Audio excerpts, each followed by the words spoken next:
Hello friends नमस्ते welcome back to Neelu cooking. ಇವತ್ತಿನ ವಿಡಿಯೋದಲ್ಲಿ ನಾನು ನಿಮಗೆ ತುಂಬಾನೇ ಪರ್ಫೆಕ್ಟ್ ಆಗಿ ಈಜಿ ಮೆಥಡ್ ನಲ್ಲಿ ಎರಡು ರೀತಿಯಲ್ಲಿ ರವೆ ಉಂಡೆ ಹಾಗೇನೇ ತುಂಬಾನೇ ಟೇಸ್ಟಿಯಾಗಿ ಡಿಫರೆಂಟ್ ಆಗಿ ಕರ್ಜಿಕಾಯಿ ಹಾಗೇನೇ ಪರ್ಫೆಕ್ಟ್ ಆಗಿ ಬೂಂದಿ ಲಾಡು ಮತ್ತೆ ಈ ಗೋಧಿ ಹಿಟ್ಟು ಹಾಗೇನೇ ಕಡಲೆಬೇಳೆನ ಉಪಯೋಗಿಸಿಕೊಂಡು ಒಬ್ಬಟ್ಟು ರೆಸಿಪಿ ಹಾಗೇನೇ ಪರ್ಫೆಕ್ಟ್ ಆಗಿ ಗುಲಾಬ್ ಜಾಮೂನ್ ಎಲ್ಲಾನು ಸಹ ಸುಲಭವಾಗಿ ಮಾಡ್ಕೊಳ್ಳಬಹುದು। ಲೇಟ್ ಮಾಡ್ತೀರಾ ಎಲ್ಲ ಒನ್ ಬೈ ಒನ್ ನೋಡ್ಕೊಳ್ಳೋಣ। ಮೊದಲನೇದಾಗಿ ನಾವಿಲ್ಲಿ ಈ ಬೆಲ್ಲ ಹಾಕಿ ಮಾಡುವಂತಹ ರವೆ ಉಂಡೆ ರೆಸಿಪಿ ನೋಡೋಣ। ಮೇಲೆ ಒಂದು ಕಡಾಯಿನ ಇಟ್ಕೊಳ್ಳೋದಕ್ಕೆ 3 ಸ್ಪೂನ್ ಆಗುವಷ್ಟು ತುಪ್ಪ ಹಾಕಿ ತುಪ್ಪ ಕರಗಿದ್ದಾದ್ಮೇಲೆ ಇದಕ್ಕೆ ಸ್ವಲ್ಪ ಡ್ರೈ ಫ್ರೂಟ್ಸ್ನ ಹಾಕ್ಕೊಳ್ಳಿ। ಫಸ್ಟ್ ಆಗಿ ನಾನು ಇಲ್ಲಿ ಗೋಡಂಬಿನ ಹಾಕ್ಕೊಂಡು ಒಂಚೂರು ಫ್ರೈ ಮಾಡ್ಕೊಳ್ತಾ ಇದ್ದೀನಿ। ಗೋಡಂಬಿ ಒಂಚೂರು ಫ್ರೈ ಆಗಿದ ನಂತರ ಇದಕ್ಕೆ ಸಣ್ಣಕ್ಕೆ ಕಟ್ ಮಾಡ್ಕೊಂಡಿರೋ ಬಾದಾಮ್ ಹಾಗೇನೆ ಈ ವನದ್ರಾಕ್ಷಿ ಕೂಡ ಹಾಕ್ಕೊಂಡು ಚೆನ್ನಾಗೆಲ್ಲ ಗರಿ ಆಗೋ ತನಕ ಫ್ರೈ ಮಾಡ್ಕೊಂಡ್ಬಿಟ್ಟು ಇದನ್ನ ಎತ್ತಿ ಪಕ್ಕಕ್ಕೆ ಇಟ್ಕೊಳ್ಳಿ। ಸೊ ನಿಮಗೆ ಡ್ರೈ ಫ್ರೂಟ್ಸ್ ಅನ್ನೋದು ಸ್ವಲ್ಪ ಜಾಸ್ತಿ ಬೇಕಿದ್ರೂ ಹಾಕೋಬಹುದು, ಜೊತೆಗೇನೆ ಸ್ವಲ್ಪ ಒಣಕೊಬ್ಬರಿ ಕೂಡ ಬೇಕಿದ್ರೆ ಕಟ್ ಮಾಡಿ ಹಾಕೋಬಹುದು। ಹಾಗೇನೆ ಅದೇ ತುಪ್ಪಕ್ಕೇನೆ 2 ಕಪ್ ಆಗುವಷ್ಟು ಬಾಂಬೆ ರವೆನ ಹಾಕ್ಕೊಳ್ಳಿ, ಉಪ್ಪಿಟ್ಟು ರವೆ। ಸೊ ಉಪ್ಪಿಟ್ಟು ರವೆ ಹಾಕ್ಕೊಂಡು ಫುಲ್ ಕಡಿಮೆ ಉರಿನಲ್ಲಿ ಒಂದು 8 ರಿಂದ 9 ನಿಮಿಷಗಳ ಕಾಲ ಚೆನ್ನಾಗಿ ಕಲರ್ ಚೇಂಜ್ ಆಗೋ ತನಕ ಸ್ವಲ್ಪ ಚೆನ್ನಾಗಿ ಒಂದು ಒಳ್ಳೆ ಸ್ಮೆಲ್ ಬರೋ ತನಕ ನಾವು ಇದನ್ನ ಫ್ರೈ ಮಾಡ್ಕೊಳ್ಬೇಕಾಗತ್ತೆ। ಗ್ಯಾಸ್ನ ಯಾವುದೇ ಕಾರಣಕ್ಕೂ ಹೈ ಫ್ಲೇಮ್ನಲ್ಲಿ ಇಡಬಾರ್ದು। ನನಗಿಲ್ಲಿ ಕರೆಕ್ಟಾಗಿ ಒಂದು 10 ನಿಮಿಷ ಟೈಮ್ ಹಿಡಿದಿದೆ। ಸೊ ನೋಡ್ಬೋದು ಚೆನ್ನಾಗಿ ಫ್ರೈ ಆಗಿದೆ। ಹೀಗೆ ಈ ರವೆನ ಎತ್ಕೊಂಡು ಒಂದು ದೊಡ್ಡ ಮಿಕ್ಸಿಂಗ್ ಬೌಲ್ಗೆ ಹಾಕ್ಕೊಳ್ಳಿ। ಹೀಗೆ ಮತ್ತೆ ಒಂದು ಮಿಕ್ಸರ್ ಜಾರ್ ತಗೊಂಡೋದಕ್ಕೆ 1 ಕಪ್ ಆಗುವಷ್ಟು ಹಸಿ ಕೊಬ್ಬರಿನ ಸಣ್ಣಕ್ಕೆ ಕಟ್ ಮಾಡ್ಕೊಂಡು ಹಾಕ್ಕೊಳ್ಳಿ। ಸೊ ಹಸಿ ಕೊಬ್ಬರಿ ಬದಲಾಗಿ ನೀವು ಇಲ್ಲಿ ಒಣ ಕೊಬ್ಬರಿ ಕೂಡ ಉಪಯೋಗಿಸ್ಕೊಳ್ಬೋದು। ಸೊ ನಾನಿಲ್ಲಿ ಹಸಿ ಕೊಬ್ಬರಿ ಇತ್ತು, ಸೊ ಹಾಗಾಗಿ ಹಸಿ ಕೊಬ್ಬರಿನ ಹಾಕ್ಕೊಳ್ತಾ ಇದ್ದೀನಿ। ಹೀಗಿದ್ನ ಸ್ವಲ್ಪ ಈ ರೀತಿ ತರಿಯಾಗಿ ಗ್ರೈಂಡ್ ಮಾಡಿಬಿಟ್ಟು ಅದೇ ಕಡಾಯಿಗೆ ಹಾಕ್ಕೊಳ್ಳಿ। ಹೀಗೆ ಈ ಕೊಬ್ಬರಿ ತುರಿನ ನಾವು ಈ ರೀತಿ ಚೆನ್ನಾಗಿ ಒಂದು 2 ರಿಂದ 3 ನಿಮಿಷಗಳ ಕಾಲ ಚೆನ್ನಾಗಿ ಫ್ರೈ ಮಾಡ್ಕೊಳ್ಬೇಕು। ಸೊ ನೀವು ಒಣ ಕೊಬ್ಬರಿ ತಗೊಂಡ್ರೂ ಅಷ್ಟೇ ತುರುಬಿಟ್ಟಾದರೂ ಹಾಕೋಬಹುದು ಅಥವಾ ಈ ರೀತಿ ಗ್ರೈಂಡ್ ಮಾಡಿ ಆದರೂ ಹಾಕ್ಕೊಳ್ಬೋದು। ಒಂದು 2-3 ನಿಮಿಷ ಚೆನ್ನಾಗಿ ಫ್ರೈ ಮಾಡ್ಕೊಂಬಿಟ್ಟು ಇದು ಕೂಡ ಎತ್ಕೊಂಡು ಅದೇ ರವೆ ಬೌಲ್ಗೆ ಹಾಕ್ಕೊಳ್ಳಿ। ಮತ್ತು ಒಂದು 1/4 ಟೀ ಸ್ಪೂನ್ ಆಗುವಷ್ಟು ಏಲಕ್ಕಿ ಪುಡಿ ಕೂಡ ಹಾಕ್ಕೊಂಡು ಆ ಬೌಲ್ನ ಪಕ್ಕೆತ್ತಿಡಿ। ಈಗ ಬೆಲ್ಲದ ಪಾಕದಕ್ಕೋಸ್ಕರ ಈ ರೀತಿ ಅದೇ ಕಡಾಯಿಗೆ 1 ಕಪ್ ತುಂಬ ಬೆಲ್ಲ ಹಾಗೆಯೇ ಮತ್ತೆ ಒಂದು 1/4 ಕಪ್ ಆಗುವಷ್ಟು ಬೆಲ್ಲ 1/4 ಕಪ್ ಆಗುವಷ್ಟು ಬೆಲ್ಲನ ಸಣ್ಣಕ್ಕೆ ಕಟ್ ಮಾಡ್ಕೊಂಡು ಹಾಕ್ಕೊಳ್ಳಿ। ಹಾಕ್ಕೊಂಡು ಇದಕ್ಕೇನೆ 3-4 ಟೇಬಲ್ ಸ್ಪೂನ್ ಆಗುವಷ್ಟು ನೀರು ಕೂಡ ಹಾಕ್ಕೊಂಡು ಬೆಲ್ಲನ ಪೂರ್ತಿಯಾಗಿ ಕರಗಿಸ್ಕೊಳ್ಬೇಕು। ಸೊ ನೀರು ಜಾಸ್ತಿ ಏನು ಬೇಕಾಗೋದಿಲ್ಲ, ಜಸ್ಟ್ ಒಂದು 3-4 ಟೇಬಲ್ ಸ್ಪೂನ್ ಆಗುವಷ್ಟು ನೀರು ಹಾಕ್ಕೊಂಡ್ರೆ ಸಾಕಾಗುತ್ತೆ। ಸೊ ಬೆಲ್ಲ ಕರಗಿದ ನಂತರ ನೀವು ಬೇಕಾದರೆ ಫಿಲ್ಟರ್ ಮಾಡ್ಕೊಳ್ಬೋದು। ಸೊ ಈ ರೀತಿ ಬೆಲ್ಲ ಕರಗಿದ್ದಾದಮೇಲೆ ಒಂದು 2-3 ನಿಮಿಷ ಚೆನ್ನಾಗಿ ಕುದಿಸ್ಕೊಳ್ಳಿ। ಆನಂತರ ಸ್ಟವ್ ಆಫ್ ಮಾಡಿಕೊಂಡು ಈ ಬೆಲ್ಲದ ನೀರನ್ನ ಈ ರೀತಿ ನಾವು ಈ ರವೆ ಬೌಲ್ಗೆ ಫಿಲ್ಟರ್ ಮಾಡ್ಕೊಳ್ಬೇಕಾಗತ್ತೆ। ಫಸ್ಟು ಒಂದು ಅರ್ಧ ಫಿಲ್ಟರ್ ಮಾಡ್ಕೊಳ್ಳಿ, ಆನಂತರ ಚೆನ್ನಾಗಿ ಮಿಕ್ಸ್ ಮಾಡಿಬಿಡಿ। ಸೊ ನೀವು ಸಕ್ಕರೆ ಉಪಯೋಗಿಸ್ಕೋಬೇಕಾಗಿದ್ರೂ ಮಿಕ್ಸರ್ ಜಾರಿಗೆ 1.5 ಕಪ್ ಆಗುವಷ್ಟು ಸಕ್ಕರೆನ ಒಂದ್ಸತಿ ಗ್ರೈಂಡ್ ಮಾಡಿಕೊಂಡು ಆನಂತರ ಈ ರವೆ ಬೌಲ್ಗೆ ಹಾಕ್ಕೊಂಡು ಮಿಕ್ಸ್ ಮಾಡಿ ಸ್ವಲ್ಪ ಉಗುರು ಬೆಚ್ಚಗಿರೋ ಹಾಲಿನಲ್ಲಿ ನಾವು ಹಾಲನ್ನ ಸ್ವಲ್ಪ ಹಾಕ್ಕೊಳ್ತಾ ಉಂಡೆನ ಮಾಡ್ಕೊಳ್ಬೋದು। ಸೊ ಸಕ್ಕರೆ ಬದಲಾಗಿ ಈ ರೀತಿ ಬೆಲ್ಲ ಉಪಯೋಗಿಸೋದಾದರೆ ಈ ರೀತಿ ಮಾಡ್ಕೊಳ್ಳಿ। ಸೊ ಹಾಲು ಕೂಡ ಬೇಕಾಗೋದಿಲ್ಲ। ಈ ರೀತಿ ಪೂರ್ತಿಯಾಗಿ ಬೆಲ್ಲದ ಪಾಕ ಎಲ್ಲನೂ ಹಾಕ್ಕೊಂಡು ಚೆನ್ನಾಗಿ ಮಿಕ್ಸ್ ಮಾಡ್ಕೊಂಡಿದ್ದೀನಿ। ಸೊ ಈಗ ಲಿಡ್ನ ಕ್ಲೋಸ್ ಮಾಡಿಬಿಟ್ಟು ಒಂದು 10 ನಿಮಿಷ ಪಕ್ಕೆತ್ತಿಟ್ಕೊಳ್ಳಿ। ಸೊ ಒಂದು 10 ನಿಮಿಷ ಆದಮೇಲೆ ನೋಡ್ಬೋದು ನೀವು ಚೆನ್ನಾಗೆಲ್ಲನೂ ಸಹ ಸಾಫ್ಟ್ ಆಗಿರುತ್ತೆ। ಸೊ ಈಗ ನಿಮ್ಗೆ ಯಾವ ಸೈಜಿಗೆ ಬೇಕೋ ಆ ಸೈಜ್ಗೆ ಉಂಡೆಗಳನ್ನು ಮಾಡ್ಕೊಳ್ಬೇಕು। ಸೊ ಡ್ರೈ ಫ್ರೂಟ್ಸ್ನ ಹುರ್ಕೊಂಡಿದ್ವಲ್ಲ, ಸೊ ಅದನ್ನು ಅಲ್ಲಲ್ಲಿ ಸೇರಿಸ್ಕೊಳ್ತಾ ಈ ರೀತಿ ಚೆನ್ನಾಗಿ ಟೈಟಾಗಿ ಉಂಡೆನ ಮಾಡ್ಕೊಳ್ಳಿ। ಸಕ್ಕರೆ ಹಾಕಿ ಮಾಡೋ ರವೆ ಉಂಡೆಗಿಂತನೂ ಈ ರೀತಿ ಬೆಲ್ಲದ ರವೆ ಉಂಡೆ ತುಂಬ ರುಚಿಯಾಗಿರುತ್ತೆ, ಹಾಗೆ ಹೆಲ್ತ್ ಕೂಡ ಒಳ್ಳೆಯದು। ಸೊ ಈ ರೀತಿ ನೀವು ಕೂಡ ನಿಮ್ಮ ಮನೇಲಿ ತಪ್ಪದೆ ಟ್ರೈ ಮಾಡಿ, ತುಂಬ ಚೆನ್ನಾಗಿರುತ್ತೆ ಟೇಸ್ಟು, ಎಲ್ಲರೂ ಸಹ ತುಂಬಾ ಇಷ್ಟಪಟ್ಟು ತಿಂತಾರೆ। ಸೊ ಇದೇ ರೀತಿ ಎಲ್ಲನೂ ಸಹ ನಾವು ಉಂಡೆನ ಮಾಡಿ ತಗೊಳ್ಬೇಕಾಗತ್ತೆ। ಸೊ ನಿಮ್ಗೆ ಯಾವ ಸೈಜಿಗೆ ಬೇಕೋ ಆ ಸೈಜ್ಗೆ ಈ ಉಂಡೆನ ಮಾಡಿ ತಗೊಳ್ಬೋದು। ಸೊ ನನಗೆ ಈ ಕ್ವಾಂಟಿಟಿಗೆ ಒಂದು 16 ಉಂಡೆ ಬಂದಿದೆ। ಸೊ ಈ ಸೈಜಿಂದು ಸೊ ನೋಡಿಕೊಂಡು ಸೈಜ್ ಸ್ವಲ್ಪ ದೊಡ್ಡದು ಅಥವಾ ಚಿಕ್ಕದು ಮಾಡ್ಕೊಳ್ಳಿ। ಸೊ ನೋಡಿದ್ರಲ್ವಾ ಬೆಲ್ಲದ ರವೆ ಉಂಡೆ ಸೂಪರ್ ಆಗಿ ರೆಡಿಯಾಗಿದೆ। ಹೀಗೆ ಮತ್ತೆ ನಾವು ಸಕ್ಕರೆ ಹಾಕಿ ಮಾಡುವಂತಹ ರವೆ ಉಂಡೆ ನೋಡ್ಕೊಳ್ಳೋಣ। ಸೊ ಫಸ್ಟಾಗಿ ಈ ರವೆ ಉಂಡೆ ಮಾಡ್ಕೊಳ್ಳೋದಕ್ಕೋಸ್ಕರ ಈ ರೀತಿ ಸ್ಟವ್ ಮೇಲೆ ಒಂದು ಪ್ಯಾನ್ ಆಗಲಿ ಅದೊಂದು ಕಡಾಯಿ ಆಗಲಿ ಇಟ್ಕೊಂಡೋದಕ್ಕೆ 1 ಟೀ ಸ್ಪೂನ್ ತುಂಬ ತುಪ್ಪನ ಹಾಕಿ ತುಪ್ಪ ಚೆನ್ನಾಗಿ ಬಿಸಿಯಾಗಿದ್ದ ನಂತರ ಇದಕ್ಕೆ ಸಣ್ಣಕ್ಕೆ ಕಟ್ ಮಾಡ್ಕೊಂಡಿರೋ ಡ್ರೈ ಫ್ರೂಟ್ಸ್ನ ಹಾಕ್ಕೊಳ್ಳಿ। ಸೊ ಡ್ರೈ ಫ್ರೂಟ್ಸ್ ಅನ್ನೋದು ನಿಮ್ಗೆ ಇಷ್ಟ ಬಂದಿದ್ದು ನೀವು ಇಲ್ಲಿ ಹಾಕ್ಕೊಳ್ಬೋದು, ಸ್ವಲ್ಪ ಸಣ್ಣಕ್ಕೆ ಕಟ್ ಮಾಡ್ಕೊಂಡು ಹಾಕ್ಕೊಳ್ಳಿ। ಹೀಗೆ ಇದನ್ನು ಚೆನ್ನಾಗಿ ಗರಿ ಆಗೋ ತನಕ ಫ್ರೈ ಮಾಡಿಬಿಟ್ಟು ಒಂದು ಬೌಲಲ್ಲಿ ಹಾಕಿ ಪಕ್ಕೆತ್ತಿಟ್ಕೊಳ್ಳಿ। ಸೊ ಕ್ವಾಂಟಿಟಿ ಅನ್ನೋದು ಸ್ವಲ್ಪ ಜಾಸ್ತಿ ಆದರೂ ಹಾಕ್ಕೊಳ್ಬೋದು ಅಥವಾ ಕಡಿಮೆ ಆದರೂ ಹಾಕ್ಕೊಳ್ಬೋದು ಈ ಡ್ರೈ ಫ್ರೂಟ್ಸ್ ಅನ್ನೋದು। ನೆಕ್ಸ್ಟ್ ಈಗ ಅದೇ ತುಪ್ಪಕ್ಕೆ 1 ಕಪ್ ತುಂಬ ನಾನಿಲ್ಲಿ ಬಾಂಬೆ ರವೆನ ಹಾಕ್ಕೊಳ್ತಾ ಇದ್ದೀನಿ। ಸೊ ಉಪ್ಪಿಟ್ಟು ಮಾಡ್ಕೊಳ್ತೀರಲ್ಲ ಆ ರವೆನ ಹಾಕ್ಕೊಂಡು ಕಡಿಮೆ ಉರಿನಲ್ಲಿ ರವೆನ ಒಂದು 8 ರಿಂದ 9 ನಿಮಿಷಗಳ ಕಾಲ ನಾವು ಚೆನ್ನಾಗಿ ಹುರ್ಕೊಳ್ಬೇಕಾಗತ್ತೆ। ಈ ರೀತಿ ಅದನ್ನು ಕಂಟಿನ್ಯೂಸ್ ಆಗಿ ಸ್ವಲ್ಪ ಮಿಕ್ಸ್ ಮಾಡ್ಕೊಳ್ತಾ ರವೆನ ಚೆನ್ನಾಗಿ ಫ್ರೈ ಮಾಡಿ। ಆ ಹಸಿ ಸ್ಮೆಲ್ಲು ಎಲ್ಲನೂ ಹೋಗೋ ತನಕ ರವೆನ ಫ್ರೈ ಮಾಡಿಕೊಂಡ್ರೆ ಸಾಕಾಗತ್ತೆ. ಕಲರ್ ನಮಗೆ ಜಾಸ್ತಿ ಚೇಂಜ್ ಆಗಬಾರ್ದು, ಆದರೆ ನಮಗೆ ಆ ಹಸಿ ಸ್ಮೆಲ್ಲೆಲ್ಲನೂ ಹೋಗಬೇಕು. ಸೊ ಈ ರೀತಿ ರವೆನ ಫ್ರೈ ಮಾಡಿಕೊಂಡು ಇದನ್ನು ಎತ್ಕೊಂಡು ಒಂದು ಮಿಕ್ಸಿ ಜಾರಿಗೆ ಹಾಕ್ಕೊಳ್ಳಿ. ಆ ರವೆ ಅನ್ನೋದು ಸ್ವಲ್ಪ ಬಿಸಿ ಇರುವಾಗೇ ಇದನ್ನು ಮಿಕ್ಸಿ ಜಾರಿಗೆ ಹಾಕ್ಕೊಳ್ಳಿ. ನಂತರ ಇದಕ್ಕೆ 3/4 ಕಪ್ನಷ್ಟು ಸಕ್ಕರೆನ ಹಾಕ್ಕೊಂಡು ಕೇವಲ ಆನು ಮತ್ತು ಆಫ್ ಮಾಡ್ಕೊಳ್ತಾ 2 ಸತಿ ಗ್ರೈಂಡ್ ಮಾಡ್ಕೊಳ್ಬೇಕಾಗತ್ತೆ. ಜಾಸ್ತಿ ಗ್ರೈಂಡ್ ಮಾಡಬಾರ್ದು, ಜಸ್ಟ್ ಆನು ಮತ್ತು ಆಫ್ ಮಾಡ್ಕೊಳ್ತಾ ಗ್ರೈಂಡ್ ಮಾಡ್ಕೊಳ್ಳಿ. ಸೊ ಈ ರೀತಿ ಮಾಡೋದ್ರಿಂದ ನಮಗೆ ರವೆ ಉಂಡೆ ಚೆನ್ನಾಗಿರುತ್ತೆ ತಿನ್ನಲಿಕ್ಕೆ. ಸೊ ನೋಡಿ ನಾನಿಲ್ಲಿ ಆನು ಮತ್ತು ಆಫ್ ಮಾಡ್ಕೊಳ್ತಾ ಗ್ರೈಂಡ್ ಮಾಡ್ಕೊಂಡಿದ್ದೀನಿ. ಸೊ ಈ ಥರ ನಮಗೆ ಸ್ವಲ್ಪ ತರಿಯಾಗಿ ಗ್ರೈಂಡ್ ಆಗಿದೆ ಅಷ್ಟೇ. ಹೀಗೆ ಇದನ್ನು ಎತ್ಕೊಂಡು ಒಂದು ಮಿಕ್ಸಿಂಗ್ ಬೌಲ್ಗೆ ಹಾಕ್ಕೊಳ್ಳಿ. ಮತ್ತೀಗ ಒಂದು ಪ್ಯಾನಿಗೆ ಅರ್ಧ ಕಪ್ನಷ್ಟು ಒಣ ಕೊಬ್ಬರಿನ ತುರುಬಿಟ್ಟು ಹಾಕ್ಕೊಳ್ಬೇಕಾಗತ್ತೆ. ಹೀಗಿದು ಕೂಡ ಅಷ್ಟೇ ಸುಮ್ಮನೆ ಬೆಚ್ಚಗಾಗೋ ತನಕ ನಾವು ಈ ಕೊಬ್ಬರಿನ ಫ್ರೈ ಮಾಡಿಕೊಂಡು ಇದೇ ಬೌಲ್ಗೆ ಹಾಕ್ಕೊಳ್ಬೇಕು. ಹಾಗೆಯೇ ನಾವು ಫಸ್ಟೇ ಫ್ರೈ ಮಾಡಿ ಇಟ್ಕೊಂಡಿರೋ ಡ್ರೈ ಫ್ರೂಟ್ಸು ಹಾಗೆಯೇ ಸ್ವಲ್ಪ ಏಲಕ್ಕಿ ಪುಡಿ ಕೂಡ ಹಾಕ್ಕೊಂಡು ಚೆನ್ನಾಗಿ ಕೈಯಲ್ಲಿ ಸ್ವಲ್ಪ ರಬ್ ಮಾಡ್ತಾ ನೋಡಿ, ಕೈಯಲ್ಲಿ ಸ್ವಲ್ಪ ಗಟ್ಟಿಯಾಗಿ ಪ್ರೆಸ್ ಮಾಡ್ತಾ ನಾವು ಇದನ್ನು ಮಿಕ್ಸ್ ಮಾಡ್ಕೊಳ್ಬೇಕಾಗತ್ತೆ. ಎಲ್ಲನೂ ಸಹ ಸ್ವಲ್ಪ ಬಿಸಿ ಇರುತ್ತಲ್ವ, ಸೊ ಹಾಗಾಗಿ ನಾವು ಈ ರೀತಿ ಕೈಯಲ್ಲಿ ಸ್ವಲ್ಪ ಪ್ರೆಸ್ ಮಾಡ್ತಾ ಅದನ್ನ ಮಿಕ್ಸ್ ಮಾಡಿಕೊಂಡ್ರೆ ಆ ಸಕ್ಕರೆ ಅನ್ನೋದು ಸ್ವಲ್ಪ ಕರಗ್ದಂಗೆ ಆಗುತ್ತೆ. ಸೊ ಆ ನಂತರ ಇದಕ್ಕೆ ಒಂದು ಸ್ವಲ್ಪನೇ ಬಿಸಿ ಹಾಲನ್ನ ಹಾಕ್ಕೊಂಡು ನಾವು ಇದನ್ನು ಮಿಕ್ಸ್ ಮಾಡ್ಕೊಳ್ಬೇಕಾಗತ್ತೆ. ಸೊ ಎಷ್ಟು ಬೇಕೋ ಅಷ್ಟು ಬಿಸಿಯಾಗಿರೋ ಹಾಲನ್ನ ಹಾಕ್ಕೊಳ್ಳಿ. ಹಾಲು ಬಂದು ನಮಗೆ ಜಾಸ್ತಿ ಹಿಡಿಸೋದಿಲ್ಲ, ಕೇವಲ ನಾನಿಲ್ಲಿ 2 ಟೇಬಲ್ ಸ್ಪೂನಷ್ಟು ಮಾತ್ರ ನಾನಿಲ್ಲಿ ಹಾಲನ್ನ ಹಾಕ್ಕೊಂಡಿದ್ದೀನಿ. ಸೊ ಹಾಕ್ಕೊಂಡು ಚೆನ್ನಾಗಿ ರೀತಿ ಸ್ವಲ್ಪ ಕೈಯಲ್ಲಿ ಪ್ರೆಸ್ ಮಾಡ್ತಾ ಅದನ್ನು ಮಿಕ್ಸ್ ಮಾಡ್ಕೊಳ್ಬೇಕಾಗತ್ತೆ. ಒಂದೇ ಸತಿ ಹಾಲನ್ನ ಜಾಸ್ತಿ ಹಾಕೋದಕ್ಕೆ ಹೋಗಬೇಡಿ, ಕೇವಲ 2 ಟೇಬಲ್ ಸ್ಪೂನಷ್ಟು ಹಾಲು ಮಾತ್ರ ಇದಕ್ಕೆ ಯೂಸ್ ಆಗಿದೆ ಅಷ್ಟೇ. ನಾನಿಲ್ಲಿ ಕೇವಲ 2 ಟೇಬಲ್ ಸ್ಪೂನ್ ಆಗುವಷ್ಟು ಹಾಲು ಮಾತ್ರ ಉಪಯೋಗಿಸ್ಕೊಂಡಿದ್ದೀನಿ ಅಷ್ಟೇ. ಹೀಗೆ ಇದನ್ನು ನಿಮ್ಗೆ ಯಾವ ಸೈಜಿಗೆ ಬೇಕೋ ಆ ಸೈಜ್ಗೆ ಸ್ವಲ್ಪ ಇದನ್ನ ತಗೊಂಡು ರೌಂಡಾಗಿ ಉಂಡೆಗಳನ್ನು ಮಾಡಿ ತಗೊಳ್ಳಿ. ಈ ರೀತಿ ಸ್ವಲ್ಪ ತಗೊಂಡು ಈ ರೀತಿ 2 ಕೈ ಸಹಾಯದಿಂದ ನಾವು ಈ ರೀತಿ ಟೈಟಾಗಿ ಗಟ್ಟಿಯಾಗಿ ಪ್ರೆಸ್ ಮಾಡ್ತಾ ಉಂಡೆಗಳನ್ನು ಮಾಡಿಕೊಂಡ್ರೆ ಟೈಟಾಗಿ ಹಾಗೆ ಇರ್ತವೆ. ಸೊ ನೋಡ್ಬೋದು ನೀವು ಎಷ್ಟು ಸೂಪರಾಗಿ ನಮಗೆ ರವೆ ಉಂಡೆ ಅನ್ನೋದು ರೆಡಿಯಾಗಿದೆ ಅಂತ. ಸೊ ನಮಗೆ ಈ ರೀತಿ ಮಾಡಿಕೊಂಡ್ರೆ ಒಂದು ವಾರದ ತನಕ ಸ್ಟೋರ್ ಮಾಡ್ಕೊಂಡು ಕೂಡ ತಿನ್ಕೋಬೋದು. ನಾನಿಲ್ಲಿ ಸ್ವಲ್ಪ ದೊಡ್ಡ ಸೈಜ್ಗೆ ಮಾಡ್ಕೊಂಡಿದ್ದೀನಿ. ಸೊ ಹಾಗಾಗಿ ನನಗಿಲ್ಲಿ ಒಂದು 6 ರವೆ ಉಂಡೆ ಆಗಿದೆ. ಸೊ ನೋಡಿಕೊಂಡು ಕ್ವಾಂಟಿಟಿನ ಜಾಸ್ತಿ ಮಾಡ್ಕೊಳ್ಳಿ. ಅಷ್ಟೇ, ನಮಗೆ 2 ರೀತಿ ರವೆ ಉಂಡೆ ರೆಸಿಪೀಸ್ ರೆಡಿಯಾಗಿದ್ದಾವೆ. ಹೀಗೆ ನೆಕ್ಸ್ಟಾಗಿ ನಾವು ತುಂಬ ಲೇಯರ್ಸ್ ಆಗಿ ತುಂಬ ಕ್ರಿಸ್ಪಿಯಾಗಿ ತುಂಬ ರುಚಿಯಾಗಿ ಈ ಕರ್ಜಿಕಾಯಿನ ಹೇಗೆ ಮಾಡ್ಕೊಳ್ಳೋದು ಅಂತ ನೋಡೋಣ. ಸೊ ಫಸ್ಟಾಗಿ ಕರ್ಜಿಕಾಯಿ ಮಾಡ್ಕೊಳ್ಳೋದಕ್ಕೋಸ್ಕರ ನಾವು ಔಟರ್ ಲೇಯರ್ ಮೈದಾ ಹಿಟ್ಟನ್ನ ಕಲಸಿ ಇಟ್ಕೋಬೇಕಾಗತ್ತೆ.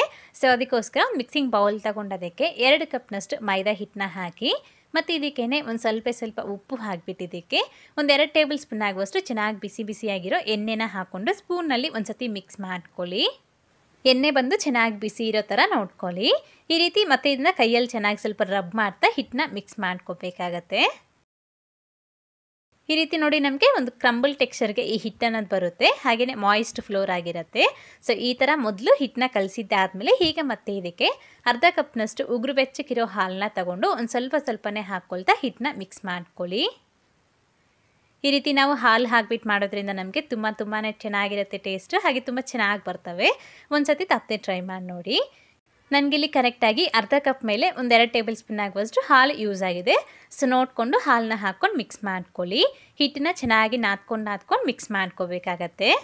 ಈ ರೀತಿ ಚಪಾತಿ ಹಿಟ್ಟಿಗಿಂತ ಸ್ವಲ್ಪ ಗಟ್ಟಿಯಾಗಿ ಹಿಟ್ಟನ್ನ ಕಲಸಿದ್ದಾದಮೇಲೆ ಒಂದು ಅರ್ಧ ಟೀ ಸ್ಪೂನ್ ಆಗುವಷ್ಟು ಆಯಿಲ್ ಹಾಕಿಬಿಟ್ಟು ಆ ಹಿಟ್ಟೆಲ್ಲ ಈ ರೀತಿ ನೀಟಾಗಿ ಆಯಿಲ್ ಗ್ರೀಸ್ ಮಾಡಿಬಿಟ್ಟು ಅದ್ರ ಮೇಲೆ ಒಂದು ಬಟ್ಟೆ ಕ್ಲೋಸ್ ಮಾಡಿ ಮತ್ತು ಅದ್ರ ಮೇಲೆ ಒಂದು ಪ್ಲೇಟ್ನ ಮುಚ್ಚಿ ಇದನ್ನು ಒಂದು 10 ನಿಮಿಷ ಪಕ್ಕಕ್ಕೆ ಇಟ್ಕೊಳ್ಳಿ.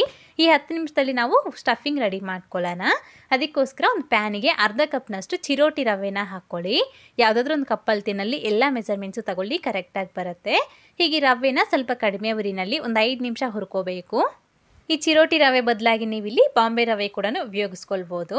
ಹೀಗೆ ನೋಡಿ ರವೆನ ಒಂದು 5 ನಿಮಿಷ ಚೆನ್ನಾಗಿ ಹುರಿದಿದ್ದಾಗಿದೆ. ಸೊ ಹೀಗಿದ್ದಕ್ಕೆ 1 ಟೇಬಲ್ ಸ್ಪೂನ್ ಆಗುವಷ್ಟು ಬಿಳಿ ಎಳ್ಳು, 1 ಟೇಬಲ್ ಸ್ಪೂನ್ ಆಗುವಷ್ಟು ಗಸಗಸೆ, 1 ಕಪ್ನಷ್ಟು ಒಣ ಕೊಬ್ಬರಿ ತುರಿನ ಹಾಕ್ಕೋಬೇಕಾಗತ್ತೆ. ಸೊ ಹೀಗೆ ಇವು ಕೂಡ ಇನ್ನೂ ಒಂದು 2-3 ನಿಮಿಷ ಚೆನ್ನಾಗಿ ಹುರ್ಕೋಬೇಕು. ಇದ್ರ ಜೊತೆಗೆ ನೀವು ಬೇಕು ಅಂತಂದರೆ ಪಿಸ್ತಾ ಮತ್ತು ಬಾದಾಮು ಇವು ಕೂಡ ಸಣ್ಣದಾಗಿ ಕಟ್ ಮಾಡ್ಕೊಂಡು ಹಾಕ್ಕೊಳ್ಬೋದು. ಈ ರೀತಿ ಇವೆಲ್ಲನೂ ಚೆನ್ನಾಗಿ ಹುರಿದಿದ್ದಾಗಿದೆ. ಸೊ ಹೀಗೆ ಸ್ಟವ್ ಆಫ್ ಮಾಡ್ಕೊಂಬಿಟ್ಟು ಇದನ್ನ ಎತ್ಕೊಂಡು ಇನ್ನೊಂದು ಮಿಕ್ಸಿಂಗ್ ಬೌಲ್ಗೆ ಹಾಕ್ಕೊಳ್ಳಿ. ಸೊ ಹೀಗೆ ಮತ್ತೆ ಇದಕ್ಕೇನೆ ಜಸ್ಟ್ 1-2 ಟೇಬಲ್ ಸ್ಪೂನ್ ಆಗುವಷ್ಟು ಸಣ್ಣದಾಗಿ ಕಟ್ ಮಾಡ್ಕೊಂಡಿರೋ ಗೋಡಂಬಿನ ಹಾಕ್ಕೊಳ್ತಿದ್ದೀನಿ.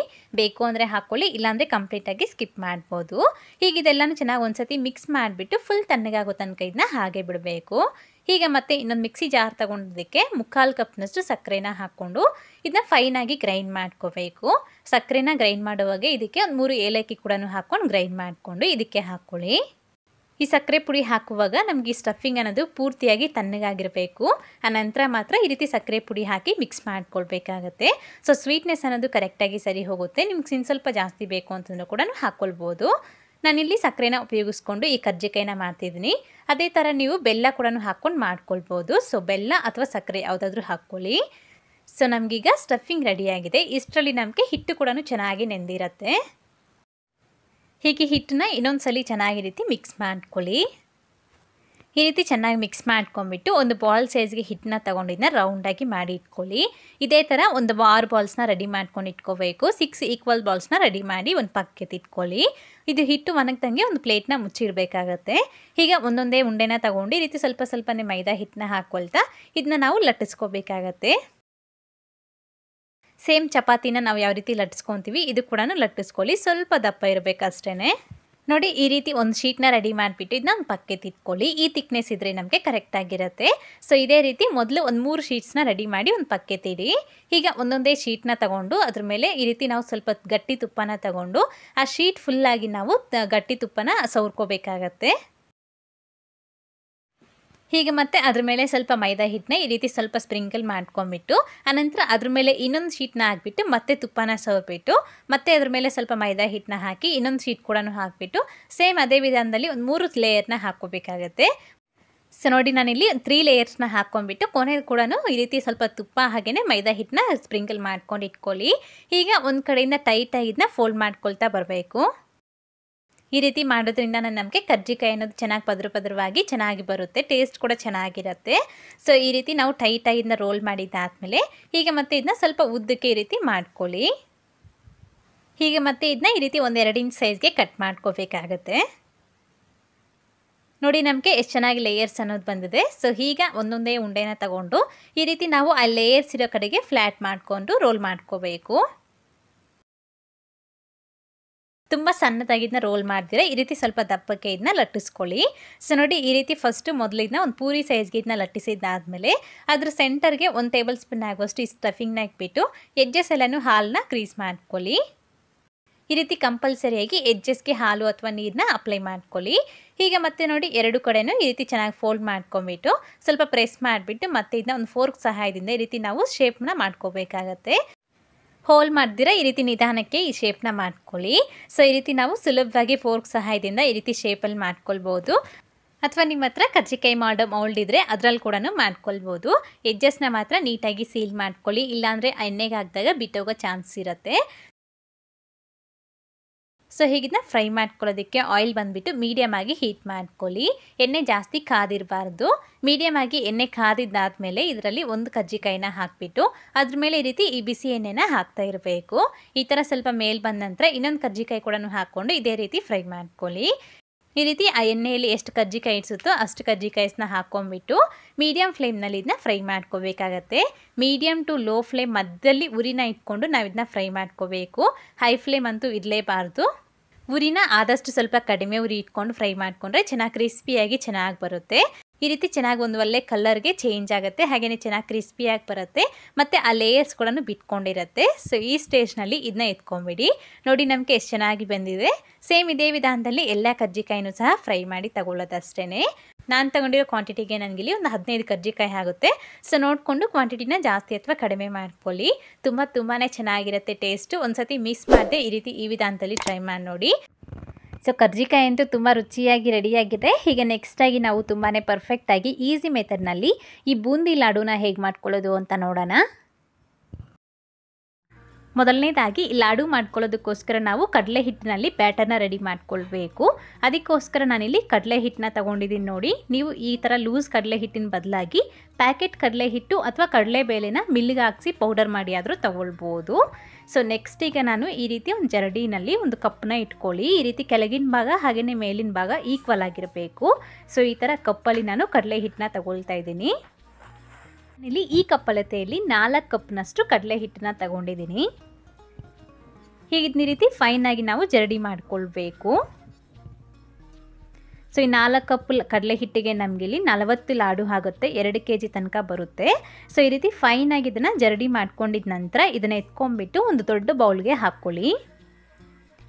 ಈಗ ಮತ್ತೆ ಇದಕ್ಕೇನೆ ಒಂದು 1/4 ಟೀ ಸ್ಪೂನ್ ಆಗುವಷ್ಟು ಅರಿಶಿಣದ ಪುಡಿ ಬದಲಾಗಿ ಕಲರ್ ಆದರೂ ಉಪಯೋಗಿಸ್ಕೊಳ್ಬೋದು. ಹಾಗೆಯೇ 1/8 ಸ್ಪೂನ್ನಷ್ಟು ಅಡುಗೆ ಸೋಡಾ ಹಾಕ್ಕೊಳ್ಳಿ. 1/4 ಟೀ ಸ್ಪೂನಲ್ಲಿ ಅರ್ಧ ಸೋಡಾ ಪುಡಿನ ಹಾಕ್ಕೊಳ್ಬೇಕು.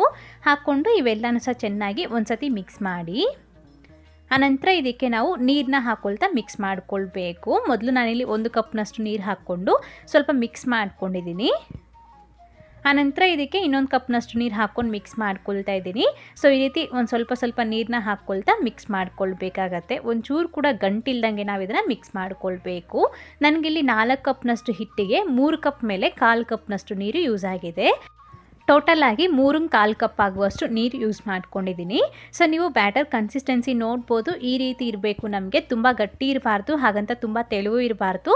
ಸೊ ಈ ರೀತಿ ದೋಸೆ ಹಿಟ್ಟಿನಕ್ಕಿಂತ ಸ್ವಲ್ಪ ಗಟ್ಟಿ ಇರಬೇಕಷ್ಟೇ. ಸೊ ನೋಡ್ಬೋದಲ್ವಾ. ಸೊ ಈ ಥರ ನಾವು ಬ್ಯಾಟರ್ನ ಕಲಿಸ್ಕೊಳ್ಬೇಕಾಗತ್ತೆ. ಈ ರೀತಿ ನೋಡಿ, ಈ ಥರ ನಮಗೆ ಆ ಸೌಟ್ ಮೇಲೆ ಒಂದು ಲೇಯರ್ ರೀತಿ ಕೂರಬೇಕು. ಸೊ ಈ ಕನ್ಸಿಸ್ಟೆನ್ಸಿಗೆ ಬ್ಯಾಟರ್ನ ರೆಡಿ ಮಾಡಿಕೊಂಡ್ರೆ ಬೂಂದಿ ಕಾಳು ಪರ್ಫೆಕ್ಟಾಗಿ ಬರುತ್ತೆ. ಹೀಗೆ ಬೌಲ್ನ ಹಾಗೆ ಪಕ್ಕೆತ್ತಿಟ್ಕೊಳ್ಳಿ. ಈಗ ನೆಕ್ಸ್ಟ್ ಈ ರೀತಿ ನೋಡಿ, ಸ್ವಲ್ಪ ದಪ್ಪದ ತಳ ಇರುವಂಥ ಒಂದು ಕಡಾಯಿಗೆ ಎಣ್ಣೆನ ಹಾಕಿ ಬಿಸಿಗಿಟ್ಕೊಳ್ಳಿ. ಸೊ ಇದು ಕಾಯ್ತಾ ಇದ್ದಾಗೇ ಇನ್ನೊಂದು ಕಡೆಗೆ ನಾವು ಬೂಂದಿ ಸೌಟ್ನ ರೆಡಿ ಮಾಡ್ಕೊಳ್ಬೇಕು. ಸೊ ಈ ರೀತಿ ನಾನು ಬೂಂದಿ ಸೌಟ್ನಲ್ಲಿ ಇದನ್ನು ಮಾಡ್ಕೊಳ್ತಾ ಇದ್ದೀನಿ. ಸೊ ಲಾಸ್ಟ್ ಟೈಮ್ ನಾನು ಈ ಬೂಂದಿ ಸೌಟ್ ಇಲ್ಲದೇ ಹೇಗೆ ಮಾಡ್ಕೊಳ್ಳೋದು ಅಂತ ತೋರಿಸ್ಕೊಟ್ಟಿದ್ದೀನಿ. ಸೊ ಆ ವಿಡಿಯೋನ ಡಿಸ್ಕ್ರಿಪ್ಷನ್ ಬಾಕ್ಸ್ನಲ್ಲಿ ಲಿಂಕನ್ನು ಕೊಟ್ಟಿರ್ತೀನಿ, ಒಂದು ಸತಿ ಚೆಕ್ ಮಾಡಿ ನೋಡಿ. ಸೊ ಅಥವಾ ಈ ಸೌಟ್ನಲ್ಲಿ ಅಥವಾ ಈ ಥರ ಗ್ರೇಟರ್ನಲ್ಲಿ ಉಪಯೋಗಿಸ್ಕೊಂಡಾದರೂ ಮಾಡ್ಬೋದು. ಸೊ ನೋಡಿ, ಆಯಿಲ್ ಅನ್ನೋದು ಈ ರೀತಿ ನಮಗೆ ಚೆನ್ನಾಗಿ ಕಾದಿರಬೇಕು. ಗ್ಯಾಸ್ನ ಮಾತ್ರ ಹೈ ಫ್ಲೇಮ್ನಲ್ಲೇ ಇಟ್ಕೊಳ್ಳಿ. ಸೊ ಬೂಂದಿ ಕಾಳು ಪೂರ್ತಿಯಾಗಿ ಆಗೋ ತನಕನೂ ಅಷ್ಟೇ ಗ್ಯಾಸ್ನ ಹೈ ಫ್ಲೇಮ್ನಲ್ಲೇ ಇಟ್ಕೊಳ್ಳಿ. ಈ ರೀತಿ ನಾವು ಸ್ವಲ್ಪ ಕಡಲೆ ಹಿಟ್ಟು ಹಾಕಿದ ತಕ್ಷಣ ಅದು ಮೇಲಕ್ಕೆ ಬರಬೇಕು. ಸೊ ಈ ಥರ ಎಣ್ಣೆನ ಕಾಯಿಸ್ಕೋಬೇಕಾಗತ್ತೆ. ಸೊ ಹೀಗೆ ನೆಕ್ಸ್ಟ್ ಗ್ಯಾಸ್ನ ಹೈ ಫ್ಲೇಮ್ನಲ್ಲೇ ಇಟ್ಕೊಂಡು ಈ ರೀತಿ ವಿಡಿಯೋದಲ್ಲಿ ತೋರಿಸಿರೋ ಹಾಗೆ ನಾವು ಬ್ಯಾಟರ್ನ ಈ ಬೂಂದಿ ಸೌಟ್ ಮೇಲೆ ಹಾಕ್ಕೊಂಡು ಅದನ್ನು ಈ ರೀತಿ ತಟ್ತಾ ಇರಬೇಕು. ಈ ರೀತಿ ಆ ಸೌಟ್ನ ತಟ್ತಾ ಇರ್ಬೋದು, ಇಲ್ಲಾಂದರೆ ಈ ಬ್ಯಾಟರ್ನ ಸ್ವಲ್ಪ ಈ ರೀತಿ ಸ್ಪ್ರೆಡ್ ಮಾಡ್ಕೊಳ್ಬೋದು. ಸೊ ನಿಮ್ಗೆ ಯಾವ ಥರ ಈಸಿ ಇದ್ದರೆ ಆ ಥರ ಮಾಡ್ಕೊಳ್ಳಿ. ಸೊ ಹಾಕಿದ್ದಾದಮೇಲೆ ಜಾಸ್ತಿ ಹೊತ್ತು ನಾವು ಇದನ್ನ ಫ್ರೈ ಮಾಡ್ಕೊಳ್ಬಾರ್ದು. ಜಸ್ಟ್ ಆ ನೊರೆ ಅನ್ನೋದು ಒಂದು ಅರ್ಧ ಕಡಿಮೆ ಆಗುತ್ತೆ ಅಲ್ವಾ. ಸೊ ಆಗ ನಾವು ಇದನ್ನು ಎತ್ಕೊಂಡ್ಬಿಡ್ಬೇಕಾಗತ್ತೆ. ಗರಿ ಆಗಬಾರ್ದು. ಜಸ್ಟ್ ಮೇಲ್ಗಡೆ ನಮಗೆ ಸ್ವಲ್ಪ ಗರಿ ಇರಬೇಕು, ಒಳಗಡೆ ನಮಗೆ ಸಾಫ್ಟಾಗಿರಬೇಕು. ಸೊ ಆ ಥರ ನಾವು ಅದನ್ನ ಫ್ರೈ ಮಾಡ್ಕೊಂಡು ತಗೊಳ್ಬೇಕು. ಈಗ ನೆಕ್ಸ್ಟ್ ಬ್ಯಾಚ್ ಫ್ರೈ ಮಾಡೋದಕ್ಕೆ ಮತ್ತೆ ಎಣ್ಣೆನ ಸ್ವಲ್ಪ ಕಾಯಿಸ್ಕೊಳ್ಬೇಕಾಗತ್ತೆ. ಆಯಿಲ್ನ ಮತ್ತೆ ಬಿಸಿ ಮಾಡಿಕೊಂಡು ಆನಂತರ ಬೂಂದಿ ಸೌಟ್ನ ಚೆನ್ನಾಗಿ ಬ್ಯಾಟರೆಲ್ಲನೂ ಕ್ಲೀನ್ ಮಾಡಿಕೊಂಡು ಆನಂತರ ನಾವು ನೆಕ್ಸ್ಟ್ ಮಾಡ್ಕೊಳ್ಬೇಕಾಗತ್ತೆ. ಸೊ ನೋಡ್ಬೋದಲ್ವಾ, ಈ ರೀತಿ ತಟ್ಟಬೋದು, ಇಲ್ಲಾಂದರೆ ಬ್ಯಾಟರ್ನ ಈ ರೀತಿ ಸ್ಪ್ರೆಡ್ ಮಾಡ್ಬೋದು. ಬೂಂದಿನ ಜಾಸ್ತಿ ಹೊತ್ತು ಕ್ರಿಸ್ಪಿಯಾಗೋ ತನಕ ಫ್ರೈ ಮಾಡಿಬಿಟ್ರೆ ಅಂತೂ ಬೂಂದಿ ಲಾಡು ಸರಿಯಾಗಿ ಬರೋದಿಲ್ಲ ಪಕ್ಕ. ಸೊ ಹಾಗಾಗಿ ಒಂದು 15 ಸೆಕೆಂಡ್ ಇಲ್ಲಾಂದರೆ 10 ಸೆಕೆಂಡ್ ಈ ರೀತಿ ನಾವು ನೋಡಿಕೊಂಡು ಫ್ರೈ ಮಾಡ್ಕೊಳ್ಬೇಕಾಗತ್ತೆ. ಎವ್ರಿ ಟೈಮು ಒಂದು ಸತಿ ಚೆಕ್ ಮಾಡ್ಕೊಳ್ಳಿ. ಅದು ಮೇಲ್ಗಡೆ ಸ್ವಲ್ಪ ಪ್ರೆಸ್ ಮಾಡಿ ನೋಡಿದಾಗ ನಮಗೆ ಕ್ರಿಸ್ಪಿಯಾಗಿರೋ ಸೌಂಡ್ ಬರಬೇಕು, ಒಳಗಡೆ ನಮಗೆ ಸಾಫ್ಟ್ ಆಗಿರಬೇಕು. ಸೊ ಈ ರೀತಿ ಪ್ರೆಸ್ ಮಾಡಿದ್ರೆ ಅದು ನಮಗೆ ಫ್ಲ್ಯಾಟ್ ಆಗಬೇಕಷ್ಟೇ, ಪುಡಿ ಆಗಬಾರ್ದು. ಈ ಥರ ನಾವು ಇದನ್ನು ಫ್ರೈ ಮಾಡಿಕೊಂಡು ಈ ರೀತಿ ಒಂದು ಹೋಲ್ಸ್ ಇರೋ ಪಾತ್ರೆಗೆ ಅಥವಾ ದೊಡ್ಡ ಪಾತ್ರೆಗೆ ಹಾಕ್ಕೊಂಡು ಎತ್ತಿಟ್ಕೊಳ್ಳಿ. ಇದೇ ವಿಧಾನದಲ್ಲಿ ನಾವು ನೆಕ್ಸ್ಟ್ ಹಿಟ್ಟು ಎಲ್ಲನೂ ಖಾಲಿ ಆಗೋ ತನಕ ಮಾಡಿ ಒಂದು ಪಕ್ಕೆತ್ತಿಟ್ಕೊಳ್ಬೇಕು. ನೀವು ನೋಡ್ಬೋದಲ್ವ, ಎಲ್ಲನೂ ಸಹ ಎಷ್ಟು ಗುಂಡಾಗಿ ತುಂಬಾ ಚೆನ್ನಾಗಿ ಬಂದಿದೆ. ಈಗ ಇದರಲ್ಲಿ 1 ಕಪ್ ಆಗುವಷ್ಟು ಈ ಬೂಂದಿನ ತಗೊಂಡು ಒಂದು ಮಿಕ್ಸರ್ ಜಾರಿಗೆ ಹಾಕ್ಕೊಂಡು ಇದನ್ನು ಗ್ರೈಂಡ್ ಮಾಡಿ ಮತ್ತೆ ಇದಕ್ಕೆ ಹಾಕ್ಕೊಳ್ಳಿ. ಈ ರೀತಿ ಮಾಡೋದ್ರಿಂದ ನಮಗೆ ಬೂಂದಿ ಲಾಡು ತುಂಬ ಟೇಸ್ಟಿಯಾಗಿರುತ್ತೆ, ಹಾಗೆಯೇ ಉಂಡೆ ಮಾಡಲಿಕ್ಕೆ ತುಂಬ ಚೆನ್ನಾಗಿ ಬರುತ್ತೆ. ಈಗ ಇದನ್ನು ಒಂದು ಪಕ್ಕೆತ್ತಿಟ್ಕೊಂಡ್ಬಿಟ್ಟು ಈಗ ಮತ್ತೆ ನೀವು ಯಾವುದರಲ್ಲಿ ಈ ಬೂಂದಿ ಲಾಡು ಮಾಡಬೇಕು ಅಂತ ಅಂತಿದ್ರೋ ಅದೇ ಪಾತ್ರೆನ ಗ್ಯಾಸ್ ಮೇಲೆ ಇಟ್ಕೊಳ್ಳಿ. ಈಗ ಇದಕ್ಕೆ 1-2 ಸ್ಪೂನ್ ಆಗುವಷ್ಟು ತುಪ್ಪನ ಹಾಕ್ಕೊಳ್ಳಿ. ತುಪ್ಪ ಕರಗಿದ ನಂತರ ಇದಕ್ಕೆ ಸ್ವಲ್ಪ ಗೋಡಂಬಿನ ಹಾಕ್ಕೊಂಡು ಒಂದು ಅರ್ಧ ಫ್ರೈ ಮಾಡ್ಕೊಳ್ಳಿ. ಇದೇ ರೀತಿ ಸ್ವಲ್ಪ ಫ್ರೈ ಆಗಿದ ನಂತರ ಇದಕ್ಕೆ ಸ್ವಲ್ಪ ಒಣದ್ರಾಕ್ಷಿ ಕೂಡ ಹಾಕ್ಕೊಂಡು ಚೆನ್ನಾಗಿ ಗರಿಯಾಗೋ ತನಕ ಫ್ರೈ ಮಾಡಿಬಿಟ್ಟು ಇದನ್ನೈತೆ ಒಂದು ಪಕ್ಕೆತ್ತಿಟ್ಕೊಳ್ಳಿ. ಇದ್ರ ಜೊತೆಗೆ ನೀವು ಬೇಕು ಅಂತಂದರೆ ವಾಟರ್ ಮೆಲನ್ ಸೀಡ್ಸ್ ಕೂಡ ಹಾಕ್ಕೊಳ್ಬೋದು. ಈಗ ಮತ್ತೆ ಅದೇ ಕಡಾಯಿಗೆ 4 ಕಪ್ನಷ್ಟು ಸಕ್ಕರೆ ಹಾಕ್ಕೊಳ್ಳಿ. ಮತ್ತು ಸಕ್ಕರೆ ಎಷ್ಟು ತಗೊಂಡ್ರೆ ಅದರಲ್ಲಿ ಅರ್ಧದಷ್ಟು ನೀರನ್ನ ಹಾಕ್ಕೊಳ್ಬೇಕು. 2 ಕಪ್ನಷ್ಟು ನೀರನ್ನ ಹಾಕ್ಕೊಂಡು ಸಕ್ಕರೆನ ಪೂರ್ತಿಯಾಗಿ ಕರಗಿಸ್ಕೊಳ್ಳಿ. ಈ ರೀತಿ ಸಕ್ಕರೆ ಪೂರ್ತಿಯಾಗಿ ಕರಗಿದ್ದಾದಮೇಲೆ ಮತ್ತೆ ಇದನ್ನು ಒಂದು 8-9 ನಿಮಿಷ ಚೆನ್ನಾಗಿ ಕುದಿಸ್ಕೊಳ್ಬೇಕು. ಸೊ ಜಾಸ್ತಿ ಕ್ವಾಂಟಿಟಿ ಆಗಿರೋದ್ರಿಂದ ಸ್ವಲ್ಪ ಜಾಸ್ತಿ ಟೈಮ್ ಕೂಡ ತಗೊಳುತ್ತೆ. ಸೊ ಚೆನ್ನಾಗಿ ನಮಗೆ ಚೆನ್ನಾಗಿ ಕುದ್ದು ಒಂದೆಲೆ ಪಾಕ ಬರಬೇಕು. ಚೆನ್ನಾಗಿ ಕುದಿಸ್ಕೊಂಡಿದ್ದಾದಮೇಲೆ ಒಂದು ಸತಿ ಪಾಕನ ಚೆಕ್ ಮಾಡ್ಕೊಳ್ಳಿ. ನೋಡಿ, ನಮಗೆ ಈ ರೀತಿ ಒಂದೆಲೆ ಪಾಕ ಅನ್ನೋದು ಬಂದಿರಬೇಕು. ಸೊ ಈ ಥರ ವಿಡಿಯೋದಲ್ಲಿ ತೋರಿಸಿರೋ ಹಾಗೆ ಈ ಥರ ಪಾಕನ ಕಂಪಲ್ಸರಿಯಾಗಿ ಮಾಡ್ಕೊಳ್ಳಿ, ಆಗ ತುಂಬ ಚೆನ್ನಾಗಿ ಬರುತ್ತೆ ಲಾಡು. ಸೊ ಈ ರೀತಿ ಪಾಕ ಬಂದಾದಮೇಲೆ ಗ್ಯಾಸ್ನ ಲೋ ಫ್ಲೇಮ್ ಮಾಡ್ಕೊಂಡ್ಬಿಟ್ಟಿದ್ದಕ್ಕೆ ನಾವು ಫಸ್ಟೇ ಫ್ರೈ ಮಾಡಿ ಇಟ್ಕೊಂಡಿರೋ ಡ್ರೈ ಫ್ರೂಟ್ಸು ಹಾಗೆಯೇ ಸ್ವಲ್ಪ ಏಲಕ್ಕಿ ಪುಡಿ ಹಾಗೆಯೇ ಫಸ್ಟೇ ನಾವು ಬೂಂದಿನ ರೆಡಿ ಮಾಡ್ಕೊಂಡಿದ್ವಲ್ಲ ಅದೆಲ್ಲನೂ ಹಾಕ್ಕೊಂಡ್ಬಿಟ್ಟು ಚೆನ್ನಾಗಿ ಮಿಕ್ಸ್ ಮಾಡ್ಕೊಳ್ಬೇಕು. ಕಡಿಮೆ ಉರಿನಲ್ಲಿ 1-2-3 ನಿಮಿಷ ಮಿಕ್ಸ್ ಮಾಡ್ಕೊಳ್ಳಿ. ಹಾಗೆ ನಿಮ್ಮ ಹತ್ರ ಪಚ್ಚಕರ್ಪೂರ ಇದ್ದರೆ ಅದನ್ನು ಜಸ್ಟ್ ಒಂದೇ ಒಂದು ಚೂರು ಪುಡಿ ಮಾಡ್ಕೊಂಡು ಹಾಕ್ಕೊಳ್ಳಿ. ಫ್ಲೇವರ್ಫುಲ್ಲಾಗಿ ಈ ದೇವಸ್ಥಾನಗಳಲ್ಲಿ ಕೊಡ್ತಾರಲ್ವ ಲಾಡು ಆ ಥರ ಇರುತ್ತೆ, ತುಂಬ ಟೇಸ್ಟಿಯಾಗಿರುತ್ತೆ. ಇದ್ದರೆ ಹಾಕೋಬೋದು, ಇಲ್ಲಾಂದರೆ ಸ್ಕಿಪ್ ಮಾಡ್ಬೋದು. ಹಾಕ್ಕೊಂಡು ಚೆನ್ನಾಗಿ ಮಿಕ್ಸ್ ಮಾಡ್ಕೊಳ್ಳಿ 1-2 ನಿಮಿಷ ಲೋ ಫ್ಲೇಮ್ನಲ್ಲಿ. ಆನಂತರ ಸ್ಟವ್ ಆಫ್ ಮಾಡ್ಕೊಂಡ್ಬಿಟ್ಟು ಕೆಳಗಡೆಗೆ ಇಳಿಸ್ಕೊಂಡ್ಬಿಟ್ಟು ಚೆನ್ನಾಗಿ ಈ ರೀತಿ ಮಿಕ್ಸ್ ಮಾಡಿಬಿಟ್ಟು ಒಂದು ಅರ್ಧ ಗಂಟೆ ಇದನ್ನು ಹಾಗೆ ಬಿಟ್ಬಿಡಬೇಕು. ಹಾಗಾಗ ಈ ರೀತಿ ಒಂದು ಸತಿ ನೀಟಾಗಿ ಮಿಕ್ಸ್ ಮಾಡಿಕೊಡ್ತಾ ಇರಿ. ಇಲ್ಲಿ ನಾನು ಒಂದು ಅರ್ಧ ಗಂಟೆ ಆದಮೇಲೆ ತೋರಿಸ್ತಿದ್ದೀನಿ. ಸೊ ಆ ಬೂಂದಿ ಅನ್ನೋದು ಸಕ್ಕರೆ ಪಾಕನ ನೀಟಾಗಿ ಅಬ್ಸರ್ವ್ ಮಾಡಿಕೊಂಡು ಸೊ ಈ ರೀತಿ ಆಗಿರುತ್ತೆ ನಮಗೆ. ಸೊ ಈಗ ಇದರಲ್ಲಿ ಸ್ವಲ್ಪ ಎತ್ತಿ ಮಿಕ್ಸರ್ ಜಾರಿಗೆ ಹಾಕ್ಕೊಂಡು ಮತ್ತೆ ಇದನ್ನು ಗ್ರೈಂಡ್ ಮಾಡಿಕೊಂಡು ಇದಕ್ಕೆ ಹಾಕ್ಕೊಳ್ಳಿ. ಸೊ ಈ ರೀತಿ ಮಾಡೋದ್ರಿಂದ ನಮಗೆ ಲಾಡು ಅನ್ನೋದು ಉಂಡೆ ಮಾಡಲಿಕ್ಕೆ ತುಂಬ ಈಸಿ ಆಗುತ್ತೆ, ಹಾಗೆಯೇ ಅಷ್ಟೇ ರುಚಿಯಾಗಿರುತ್ತೆ. ಈ ರೀತಿ ಒಂದು ಕಪ್ ಆಗುವಷ್ಟು ಈ ಬೂಂದಿನ ಎತ್ಕೊಂಡು ಮಿಕ್ಸರ್ ಜಾರಿಗೆ ಹಾಕ್ಕೊಂಡು ಇದಕ್ಕೆ ಹಾಕ್ಕೊಂಡು ಚೆನ್ನಾಗಿ ಮಿಕ್ಸ್ ಮಾಡಿಬಿಡಿ. ಈ ರೀತಿ ಕೈಯಲ್ಲಿ ಎಲ್ಲನೂ ಸಹ ಚೆನ್ನಾಗಿ ಮಿಕ್ಸ್ ಮಾಡ್ಕೋಬೇಕು. ನೀಟಾಗಿ ಎಲ್ಲ ಮಿಕ್ಸ್ ಮಾಡ್ಕೊಂಡಿದ ನಂತರ ನಿಮಗೆ ಯಾವ ಸೈಜಿಗೆ ಬೇಕೋ ಆ ಸೈಜಿಗೆ ಉಂಡೆಗಳನ್ನು ಮಾಡ್ಕೊಳ್ಬೇಕಾಗತ್ತೆ. ಇನ್ನೂ ಉಂಡೆ ಮಾಡಲಿಕ್ಕೆ ಆಗ್ತಾ ಇಲ್ಲ, ಸ್ವಲ್ಪ ತೆಳುವಾಗಿದೆ ಅನ್ನೋದಾದರೆ ಇನ್ನೂ ಒಂದು 10-15 ನಿಮಿಷ ಹಾಗೆ ಬಿಟ್ಬಿಡಿ. ಆನಂತರ ಇದನ್ನು ಉಂಡೆ ಮಾಡಿಕೊಂಡ್ರೆ ಒಳ್ಳೆ ಸೂಪರಾಗಿ ನಮಗೆ ಈ ಲಡ್ಡು ಅನ್ನೋದು ರೆಡಿ ಆಗಿಬಿಡುತ್ತೆ, ಸಖತ್ತಾಗಿ ಬರುತ್ತೆ. ಒಮ್ಮೆ ಖಂಡಿತ ಟ್ರೈ ಮಾಡಿ ನೋಡಿ. ಈ ಬೂಂದಿ ಲಾಡುಗೆ ನಾವು ಪಾಕ ತೆಕ್ಕೊಂಡಿದ್ವಲ್ಲ, ಸೊ ಅದಕ್ಕಿಂತ ಇನ್ನೂ ಸ್ವಲ್ಪ ಜಾಸ್ತಿ ಪಾಕ ತೆಕ್ಕೊಂಡ್ರೆ ನಮಗೆ ಸ್ವೀಟ್ ಬೂಂದಿ ರೆಡಿ ಆಗುತ್ತೆ. ಅಷ್ಟೇ, ತುಂಬಾ ಟೇಸ್ಟಿಯಾಗಿರುವಂಥ ಬೂಂದಿ ಲಾಡು ರೆಡಿಯಾಗಿದೆ. ಈ ರೀತಿ ಮಾಡಿಕೊಂಡು ಒಂದು ಏರ್ಟೈಟ್ ಬಾಕ್ಸ್ಗೆ ಹಾಕಿ ಇಟ್ಕೊಂಡ್ರೆ 15-20 ಡೇಸ್ ಫ್ರೆಶ್ ಆಗಿರ್ತವೆ. ಹಾಗೆ ಈ ರೀತಿ ಲಾಡುಸ್ ಎಲ್ಲನೂ ಮಾಡಿದಾದ್ಮೇಲೆ ಒಂದು ಅರ್ಧ ಗಂಟೆ ಇದನ್ನು ಹಾಗೆ ಬಿಟ್ಟು ಆನಂತರ ಇದನ್ನು ಒಂದು ಏರ್ಟೈಟ್ ಬಾಕ್ಸ್ಗೆ ಹಾಕಿ ಇಟ್ಕೊಳ್ಳಿ. ಜಾಸ್ತಿ ಹೊತ್ತು ಹಾಗೆ ಬಿಟ್ಬಿಟ್ರೆ ಮೇಲ್ಗಡೆ ಒಣಗ್ದಂಗೆ ಆಗಿಬಿಡುತ್ತೆ, ಸರಿಯಾಗಿರೋದಿಲ್ಲ. ಸೊ ನೋಡಿದ್ರಲ್ವಾ, ಅಷ್ಟೇ ನಮಗೆ ಬೂಂದಿ ಲಾಡು ಅನ್ನೋದು ರೆಡಿಯಾಗಿದೆ. ತುಂಬಾ ಮಾಯಿಸ್ಟಾಗಿ ಜ್ಯೂಸಿಯಾಗಿ ಟೇಸ್ಟಿಯಾಗಿರುತ್ತೆ. ಅಷ್ಟೇ ನೋಡಿದ್ರಲ್ವಾ, ಬೂಂದಿ ಲಾಡು ಎಷ್ಟು ಚೆನ್ನಾಗಿ ರೆಡಿಯಾಗಿದೆ. ಈಗ ನೆಕ್ಸ್ಟಾಗಿ ನಾವು ಗೋಧಿ ಹಿಟ್ಟು ಹಾಗೆಯೇ ಸ್ವಲ್ಪ ಕಡಿಮೆ ಎಣ್ಣೆ ಹಾಗೆಯೇ ಕಡಲೆಬೇಳೆಯಿಂದ ರುಚಿಯಾಗಿ ಒಬ್ಬಟ್ಟನ್ನ ಹೇಗೆ ಮಾಡ್ಕೊಳ್ಳೋದು ಅಂತ ನೋಡೋಣ. ಸೊ ಫಸ್ಟಾಗಿ ನಾವು ಈ ಒಬ್ಬಟ್ಟು ಮಾಡ್ಕೊಳ್ಳೋದಕ್ಕೋಸ್ಕರ ಹಿಟ್ಟನ್ನ ಕಲಸಿ ಇಟ್ಕೊಳ್ಬೇಕಾಗತ್ತೆ. ಅದಕ್ಕೋಸ್ಕರ ನಾನಿಲ್ಲಿ ಈ ರೀತಿ ಒಂದು ದೊಡ್ಡ ಬೌಲ್ಗೆ 2 ಕಪ್ನಷ್ಟು ಗೋಧಿ ಹಿಟ್ಟನ್ನ ಹಾಕ್ಕೊಂಡಿದ್ದೀನಿ.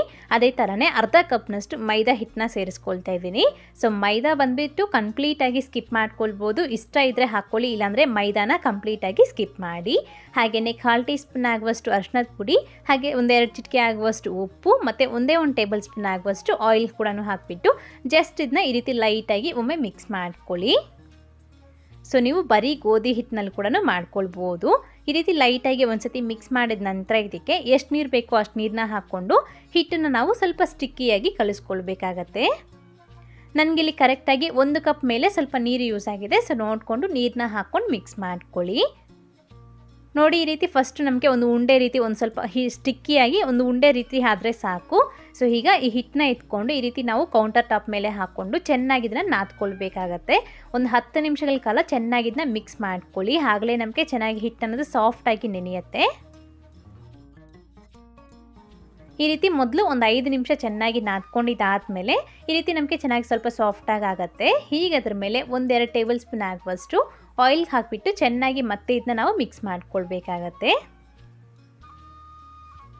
ಈ ರೀತಿ ನಾನು ಟೋಟಲ್ ಆಗಿ ಒಂದು 10 ನಿಮಿಷ ಇದನ್ನ ಚೆನ್ನಾಗಿ ಮಿಕ್ಸ್ ಮಾಡ್ಕೊಂಡಿದ್ದೀನಿ. ಅದಾದಮೇಲೆ ಇದಕ್ಕೆ ಮತ್ತೆ 1 ಟೇಬಲ್ ಸ್ಪೂನ್ ಆಗುವಷ್ಟು ಆಯಿಲ್ ಕೂಡ ಹಾಕ್ಕೊಂಡು ಮತ್ತೆ ಇದನ್ನ ಚೆನ್ನಾಗಿ ಮಿಕ್ಸ್ ಮಾಡ್ಕೊಂಡಿದ್ದೀನಿ. ಸೊ ನೋಡ್ಬೋದು ನೀವು ಹಿಟ್ಟನ್ನೋದು ಎಷ್ಟು ಚೆನ್ನಾಗಿ ಸಾಫ್ಟಾಗಿ ತುಂಬ ಸಾಫ್ಟಾಗಿ ಚೆನ್ನಾಗಿ ರೆಡಿಯಾಗಿದೆ. ಸೊ ಈ ರೀತಿ ನಾವು ಆದಷ್ಟು ಸ್ವಲ್ಪ ಜಾಸ್ತಿ ಹೊತ್ತು ಚೆನ್ನಾಗಿ ನಾದ್ಕೊಂಡು ನಾವು ಹಿಟ್ಟನ್ನ ಕಲಿಸ್ಕೊಳ್ಬೇಕಾಗತ್ತೆ. ಹೀಗೆ ಹಿಟ್ಟನ್ನ ಇಟ್ಕೊಂಡು ಈ ರೀತಿ ಒಂದು ದೊಡ್ಡ ಬೌಲ್ಗೆ ಹಾಕಿ ಅದ್ರ ಮೇಲೆ 1-2-3 ಟೇಬಲ್ ಸ್ಪೂನ್ ಆಗುವಷ್ಟು ಆಯಿಲ್ ಹಾಕಿಬಿಟ್ಟು ಈ ರೀತಿ ನಾವು ಅದನ್ನು ಚೆನ್ನಾಗಿ ಒಂದು ಸತಿ ಮಿಕ್ಸ್ ಮಾಡ್ಕೋಬೇಕು. ಈ ರೀತಿ ಮೇಲ್ಮೇಲೆ ಸ್ವಲ್ಪ ಮಿಕ್ಸ್ ಮಾಡ್ಕೊಳ್ಳಿ. ಹೀಗೆ ಮತ್ತೆ ಅದ್ರ ಮೇಲೆ ಒಂದು ಪ್ಲೇಟ್ ಆಗಲಿ ಅಥವಾ ಒಂದು ವೆಟ್ ಕ್ಲಾತ್ ಆಗಲಿ ಹಾಕಿಬಿಟ್ಟು ಅದ್ರ ಮೇಲೆ ಒಂದು ಪ್ಲೇಟ್ನ ಮುಚ್ಚಿ ಇದನ್ನು ನಾವು ಒಂದು 2 ಅವರ್ ತನಕ ರೆಸ್ಟ್ ಕೊಟ್ಬಿಡ್ಬೇಕಾಗತ್ತೆ.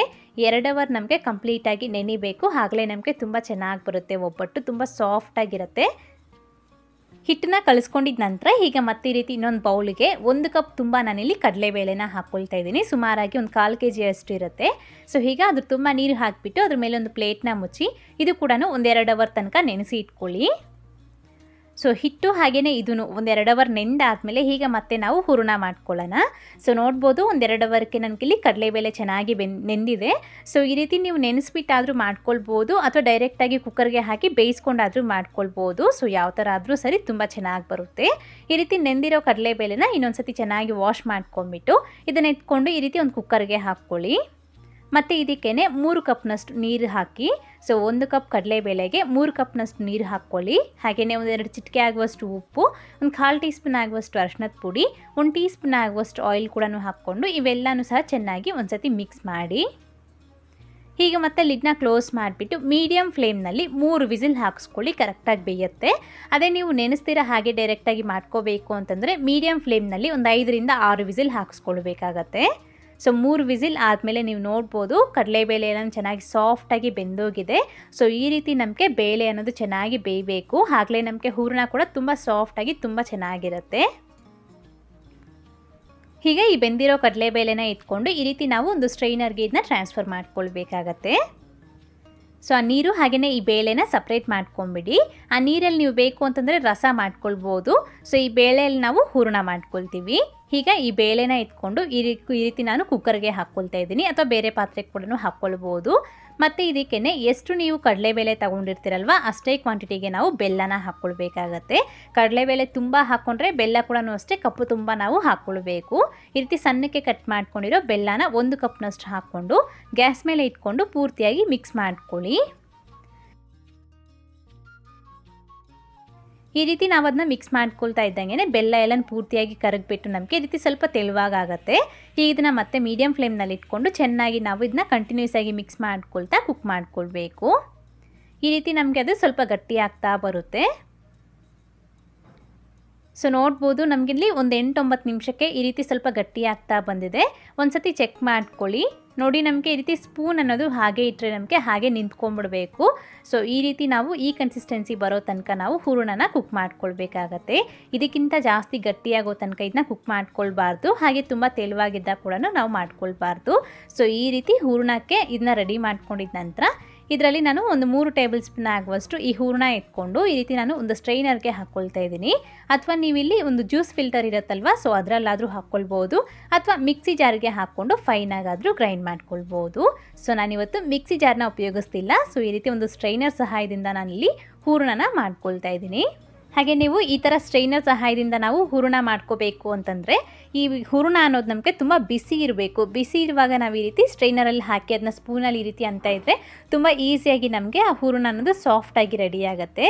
ತಣ್ಣಗಾದ ನಂತರ ಮಾಡಿದ್ರೆ ಅಷ್ಟು ಸರಿಯಾಗಿ ಬರೋದಿಲ್ಲ. ಸೊ ನೋಡ್ಬೋದು ನೀವು ಎಷ್ಟು ಸಾಫ್ಟಾಗಿ ನಮಗೆ ಈ ಸ್ಟಫಿಂಗ್ ಅನ್ನೋದು ರೆಡಿಯಾಗಿದೆ ಅಂತ.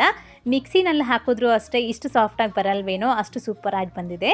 ಸೊ ಯಾವಾಗಾದರೂ ನೀವು ಹೂರಣ ಗ್ರೈಂಡ್ ಮಾಡುವಾಗ ಕರೆಂಟ್ ಹೊಟ್ಟೋಯ್ತು ಅನ್ನೋ ಟೈಮಲ್ಲಿ ಈ ಪ್ರೊಸೀಜರ್ನ ಫಾಲೋ ಮಾಡಿ ತುಂಬ ಚೆನ್ನಾಗಿ ಬರುತ್ತೆ. ಸೊ ನೋಡಿದ್ರಲ್ವಾ ಎಷ್ಟು ಸುಲಭವಾಗಿ ನಮಗೆ ಈ ರೀತಿ ಸಾಫ್ಟಾಗಿ ನಮಗೆ ಹೂರಣ ಅನ್ನೋದು ರೆಡಿಯಾಗಿದೆ. ಸ್ವಲ್ಪ ಟೈಮ್ ತಗೊಳುತ್ತೆ ಬಟ್ ರಿಸಲ್ಟ್ ಮಾತ್ರ ತುಂಬ ಚೆನ್ನಾಗಿರುತ್ತೆ. ಸೊ ಈಗ ಈ ರೀತಿ ಸಾಫ್ಟಾಗಿ ಹೂರಣ ರೆಡಿಯಾದ ನಂತರ ಒಂದ್ಸತಿ ಕನ್ಸಿಸ್ಟೆನ್ಸಿ ನೋಡಿ ನಮಗೆ ಎಷ್ಟು ಪರ್ಫೆಕ್ಟಾಗಿದೆ. ಸ್ವಲ್ಪ ಒಂದು 5 ನಿಮಿಷ ಇದನ್ನ ಹಾಗೆ ಬಿಟ್ಟರೆ ನಮಗೆ ಕರೆಕ್ಟ್ ಕನ್ಸಿಸ್ಟೆನ್ಸಿಗೆ ರೆಡಿ ಆಗುತ್ತೆ. ಯಾಕಂದರೆ ಇದು ತುಂಬ ಬಿಸಿ ಇದೆ, ಹಾಗಾಗಿ ಈ ರೀತಿ ಸ್ವಲ್ಪ ನಿಮಗೆ ಸಾಫ್ಟ್ ಅನಿಸ್ಬೋದು. ಬಟ್ ತಣ್ಣಗಾದ ನಂತರ ನಮಗೆ ಕರೆಕ್ಟ್ ಕನ್ಸಿಸ್ಟೆನ್ಸಿಗೆ ರೆಡಿ ಆಗುತ್ತೆ. ಈಗ ಇದಕ್ಕೇ ಒಂದು ಸ್ವಲ್ಪ ಏಲಕ್ಕಿ ಪುಡಿ ಕೂಡ ಹಾಕ್ಕೊಂಡು ಚೆನ್ನಾಗಿ ಮಿಕ್ಸ್ ಮಾಡ್ಕೊಂಬಿಟ್ಟು ಸ್ಟಫಿಂಗ್ನ ಒಂದು ಪಕ್ಕಕ್ಕೆ ಇಟ್ಕೊಳ್ಳಿ. ಸೊ ಸ್ಟಫಿಂಗ್ ರೆಡಿ ಆಗಿದೆ. ಸೊ ಈಗ ಇಷ್ಟರಲ್ಲಿ ನಮಗೆ ಹಿಟ್ಟು ಕೂಡ ಚೆನ್ನಾಗಿ ನೆಂದಿರುತ್ತೆ. ಸೊ ನಾನು ಇದನ್ನು ಟೋಟಲ್ ಆಗಿ 2.25 ಅವರ್ ತನಕ ನಾನು ಇದನ್ನ ನೆನೆಸ್ಕೊಂಡಿದ್ದೀನಿ. ಸೊ ನೋಡ್ತಾ ಇದ್ರಲ್ವ ಎಷ್ಟು ಸಾಫ್ಟಾಗಿ ನಮಗೆ ಹಿಟ್ಟು ಅನ್ನೋದು ನೆಂದಿದೆ. ಸೊ ಈ ರೀತಿ ನೆಂದಷ್ಟು ನಮಗೆ ಒಬ್ಬಟ್ಟು ಅನ್ನೋದು ಚೆನ್ನಾಗಿ ಸಾಫ್ಟಾಗಿ ಬರುತ್ತೆ. ಹೀಗೆ ಇದರಲ್ಲಿ ಒಂದು ಸ್ವಲ್ಪ ಹಿಟ್ಟನ್ನ ತಗೊಂಡು ರೌಂಡಾಗಿ ಮಾಡ್ಕೊಳ್ಳಿ. ಹೀಗೆ ರೀತಿ ಒಂದು ವುಡನ್ ಮನೆ ಮೇಲೆ ಸ್ವಲ್ಪ ಅಕ್ಕಿ ಹಿಟ್ಟಾಗಲಿ ಅಥವಾ ಗೋಧಿ ಹಿಟ್ಟಾಗಲಿ ಅಥವಾ ಮೈದಾ ಹಿಟ್ಟಾಗಲಿ ಹಾಕ್ಕೊಂಡು ಈ ರೀತಿ ನಾವು ಚಪಾತಿನ ಯಾವ ರೀತಿ ರೋಲ್ ಮಾಡ್ಕೊಳ್ತೀವಿ ಇದು ಕೂಡ ಅದೇ ರೀತಿ ರೋಲ್ ಮಾಡ್ಕೊಳ್ಬೇಕು. ಸೊ ಮೊದಲು ಈ ರೀತಿ ಸ್ವಲ್ಪ ಇದನ್ನ ರೋಲ್ ಮಾಡ್ಕೊಳ್ಳಿ. ಈಗ ಸೆಂಟರ್ಗೆ ನಾವು ಸ್ಟಫಿಂಗ್ ರೆಡಿ ಮಾಡಿದ್ವಲ್ಲ ಅದರಲ್ಲಿ ನಿಮ್ಗೆ ಎಷ್ಟು ಬೇಕೋ ಅಷ್ಟು ಸ್ಟಫಿಂಗ್ನ ತಗೊಳ್ಳಿ. ಈ ರೀತಿ ರೌಂಡಾಗಿ ಮಾಡ್ಕೊಳ್ಬೇಕು.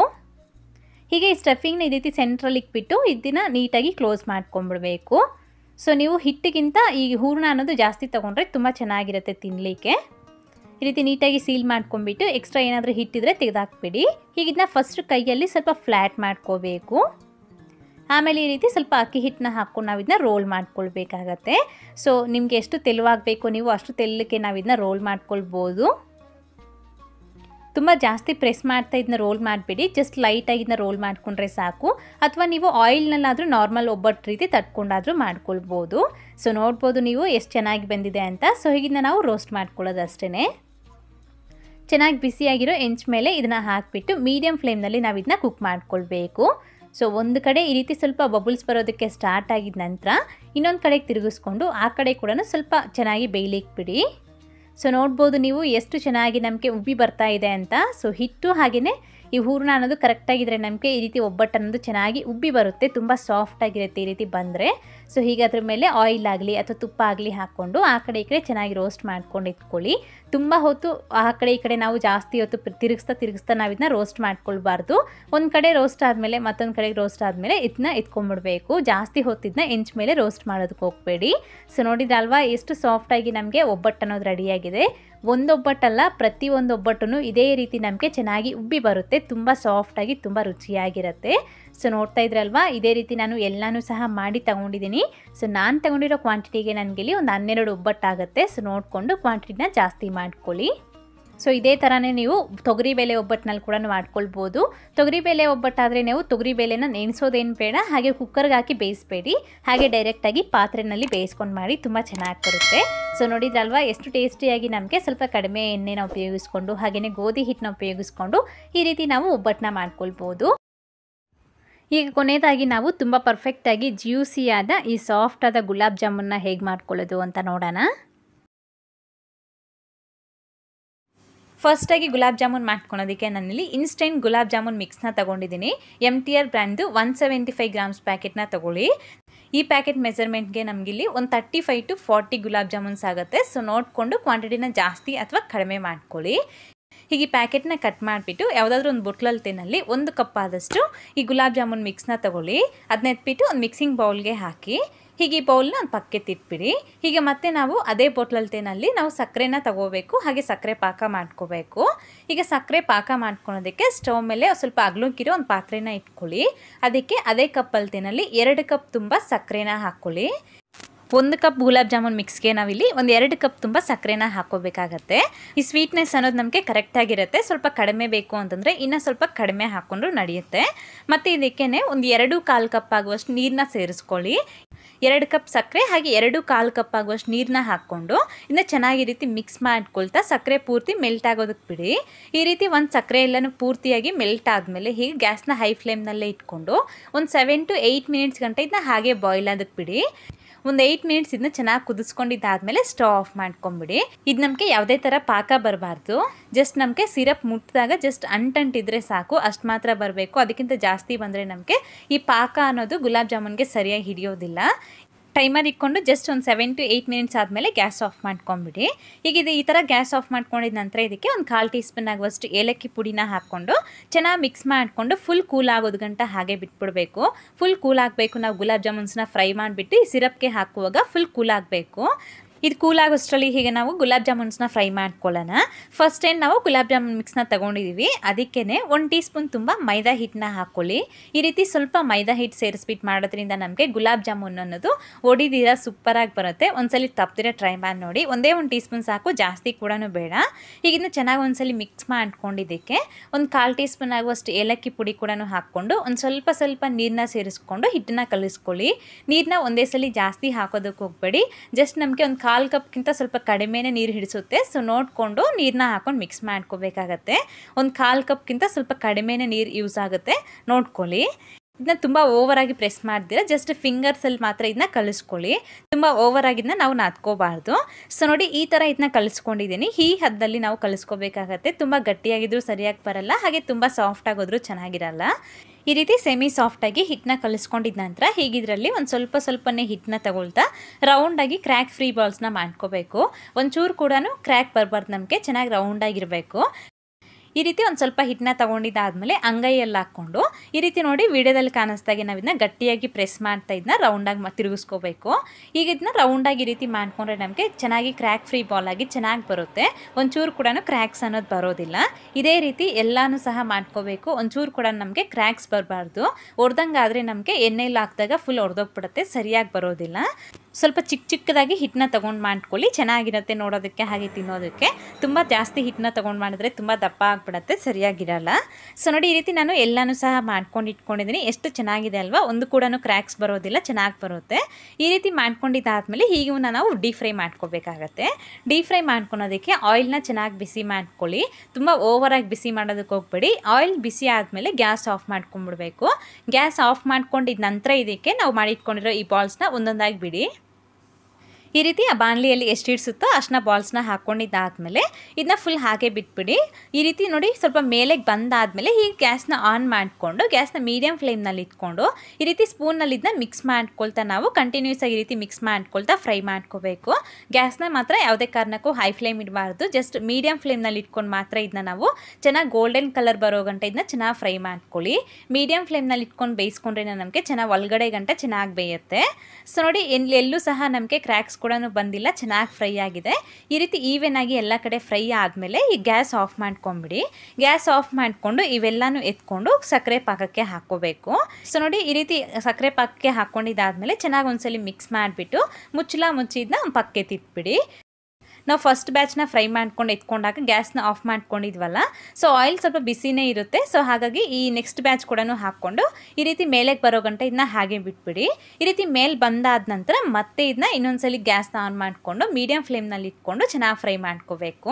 ಈ ಸೇಮ್ ಅದೇ ರೀತಿ ಗೋಲ್ಡನ್ ಕಲರ್ ಬರೋ ಗಂಟ ಫ್ರೈ ಮಾಡಿಕೊಂಡು ಇವು ಕೂಡ ಎತ್ಕೊಂಡು ಫುಲ್ ಕೂಲಾಗಿರೋ ಸಕ್ಕರೆ ಪಾಕಕ್ಕೆ ಹಾಕೋಬೇಕಾಗತ್ತೆ. ಸಕ್ಕರೆ ಪಾಕ ಮಾತ್ರ ಬಿಸಿ ಇರಬಾರ್ದು, ಫುಲ್ ಕೂಲಾಗಿರಬೇಕು. ಈ ರೀತಿ ಸಕ್ಕರೆ ಪಾಕಕ್ಕೆ ಹಾಕ್ಕೊಂಡು ಚೆನ್ನಾಗಿ ಮಿಕ್ಸ್ ಮಾಡಿಕೊಂಡು ಮುಚ್ಚಿಬಿಟ್ಟು ಒಂದು ಅರ್ಧ ಗಂಟೆ ಇದನ್ನ ಹಾಗೆ ಬಿಟ್ಬಿಡಿ. ಒಂದು 20-30 ನಿಮಿಷ ಇದನ್ನ ಹಾಗೆ ಬಿಟ್ಬಿಟ್ರೆ ನಮಗೆ ಸಖತ್ತಾಗಿ ಗುಲಾಬ್ ಜಾಮೂನ್ ಅನ್ನೋದು ರೆಡಿ ಆಗಿಬಿಡತ್ತೆ. ಒಂದು ಅರ್ಧ ಗಂಟೆ ಆದಮೇಲೆ ನೋಡಿ ನಮಗೆ ಗುಲಾಬ್ ಜಾಮೂನ್ ಅನ್ನೋದು ತುಂಬಾ ಸಾಫ್ಟಾಗಿ ಜ್ಯೂಸಿಯಾಗಿ ರೆಡಿಯಾಗಿದೆ. ಈ ಪಾಕದಲ್ಲಿ ನಮಗೆ ಗುಲಾಬ್ ಜಾಮೂನ್ ಒಂಚೂರು ಕೂಡ ಹರಡೋದಿಲ್ಲ, ಚೆನ್ನಾಗಿ ಬರುತ್ತೆ. ಸೊ ನೋಡಿದಿರಲ್ವ ಎಷ್ಟು ಸುಲಭವಾಗಿ ಗುಲಾಬ್ ಜಾಮೂನ್ನ ತುಂಬಾ ಈಸಿಯಾಗಿ ಟೇಸ್ಟಿಯಾಗಿ ಮಾಡ್ಕೊಳ್ಬೋದು ಅಂತ. ತುಂಬಾ ಚೆನ್ನಾಗಿರುತ್ತೆ, ಒಳಗಡೆ ಒಂಚೂರು ಕೂಡ ಗಟ್ಟಿ ಇರೋದಿಲ್ಲ, ತುಂಬಾ ಸಾಫ್ಟಾಗಿರುತ್ತೆ. ಅಷ್ಟೇ, ನಮಗೆ ಎಲ್ಲ ರೆಸಿಪೀಸೂ ರೆಡಿಯಾಗಿದ್ದಾವೆ. ಈ ಥರ ನೀವು ಕೂಡ ಟ್ರೈ ಮಾಡಿ, ಮಾಡಿದಾದ್ಮೇಲೆ ಹೇಗೆ ಬಂತು ಅಂತ ಕಮೆಂಟ್ ಮಾಡಿ.